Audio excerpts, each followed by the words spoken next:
27 మంది బెనిఫిషర్స్కి SC ST లోన్ల ద్వారా నిన్న పడా ఆఫీసులో పంపకానికి నేను గత శాసనసభ్యులు వర్మ తుమ్మల బాబు గారు అందరూ కూడా హాజరవడం జరిగింది. అక్కడ మీటింగ్ హాల్లో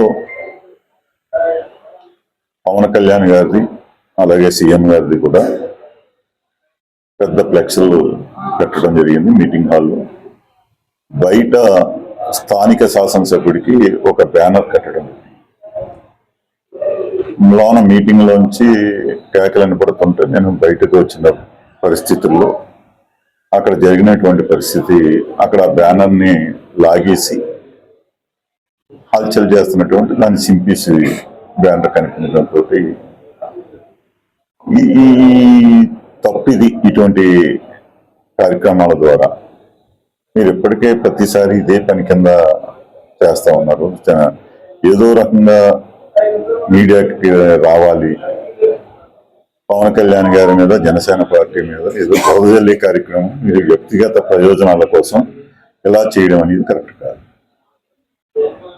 నేను రాజకీయాల్లోకి విరమించుకునే పరిస్థితుల్లో పవన్ కళ్యాణ్ గారు ఈ పార్టీలోకి రావాలని ఆహ్వానించిన మీదట ఏ రాజకీయ లబ్ధి కోసం ఆలోచించకుండా ఆయన వరకు నియోజకవర్గంలో స్థానిక సంస్థల్లో కానీ రేపు జనరల్ ఎలక్షన్లో కానీ ఆయనకి చేయడానికి నేను పార్టీలో రావడం జరిగింది. ఈ పార్టీలో ఈ జాయిన్ అయిన దగ్గర నుంచి ఇప్పటి వరకు నేను చూస్తున్నటువంటి సందర్భాల్లో ప్రతి మీటింగ్లోని కూడా ఏదో రకంగా డిస్టర్బ్ చేసి పవన్ కళ్యాణ్ గారి మీద ఒక బురద జల్లే కార్యక్రమాలను చేపడతా ఉన్నాం. ఇది మంచి పద్ధతి కాదు. ఎప్పుడు ఇదే కార్యక్రమం మీకు అని చెప్పేసి నిన్న గట్టిగా ప్రశ్నించడం జరిగింది. ఈ సిస్టాన్ని మార్చుకోండి మీరు ఇప్పటికైనా. వర్మ గారు మీరు శాసనసభ్యులు చేశారు, నేను శాసనసభ్యులు చేశాను.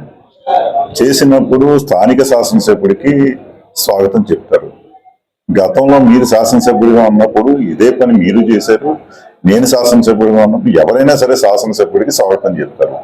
మీటింగ్ హాల్లో అక్కడ డిప్యూటీ సీఎంగా అక్కడ పెద్ద ఫ్లెక్స్ పెట్టి కట్టారు. అంటే మీరు ఇష్యూ చెయ్యాలనే కావాలనే ఇటువంటి కార్యక్రమాలు మీరు చేపడుతున్నారా? ప్రతిసారి కూడా అది లేదు, చిన్నదేశారు పెద్దదేశారు, ఏదో రకంగా ఒక ఇష్యూని క్రియేట్ చేసి మీడియా ద్వారా మీరు పవన్ కళ్యాణ్ గారి మీద బురద చల్లి మీ వ్యక్తిగత ప్రయోజనాల కోసం ఈ రకంగా ప్రవర్తించడం మంచిది కాదు. ఎప్పటికైనా సరే తీరు మార్చుకోండి, సిస్టమ్ మార్చుకోండి అని చెప్పి నేను గట్టిగా చెప్పడం జరిగింది.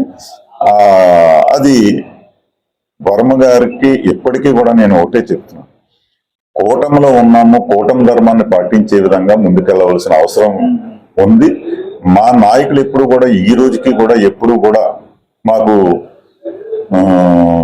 ఇటువంటి ఇన్సిడెంట్లు జరుగుతున్నా ఎప్పుడు కూడా అతని విజ్ఞతకే వదిలేద్దాం తప్పించి మనం దాని జోలికి వెళ్ళొద్దని చెప్పేసి మాకు ఇప్పటివరకు చెప్పడం జరిగింది. అయినా నేను వ్యక్తిగతంగా ప్రతిసారి నిన్న అక్కడ ఫ్లెక్స్ని చింపేయడం అనేది, లాగేయడం అనేది నాకు చాలా బాధ అనిపించింది. నేను వ్యక్తిగతంగా మీకు సూచన చేయడం జరిగింది, మీ మీద కోపడడం జరిగింది. ఇది వాస్తవం. ఇటువంటి తప్పిదాలు మీరు చేయకండి, ఇలా నీచ రాజకీయాలకు ఒడిగట్టకండి, ఎప్పటికైనా సరే కూటమి ధర్మాన్ని పాటించండి అని చెప్పి చెప్పండి.